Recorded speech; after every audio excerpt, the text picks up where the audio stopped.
বীরভূমের 5 শক্তিপীঠের অন্যতম সাঁইথিয়ার নন্দিকেশ্বরী মন্দির।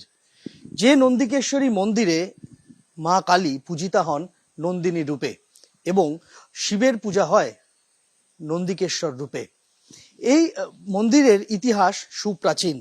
অতীতে সাধারণ বেড়া দিয়ে নির্মিত মাটির মন্দির ছিল যেখানে মা পূজিতা হতেন। তারপর কালের নিয়মে মন্দির গড়ে উঠেছে, মন্দির ভেঙেছে।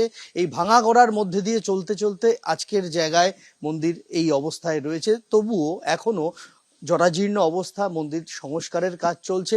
কিন্তু আজ যেহেতু কালী পূজা, তাই আজকের দিনটায় এই ভাঙাচোরা মন্দিরকেই কোনো রকমে পরিষ্কার পরিচ্ছন্ন করে পূজার আয়োজন শুরু হয়েছে একেবারে সাত সকাল থেকে।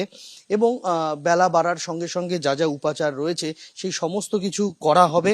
মন্দিরটা আমরা দেখতে পাচ্ছি যে এইভাবেই বটগাছের ঝুড়িতে ঢেকে গিয়েছে এবং আমরা দেখতে পাচ্ছি যে বটগাছের শিকড় একেবারে গ্রাস করেছে মন্দিরের যে গর্ভগৃহ রয়েছে সেই গর্ভগৃহকে।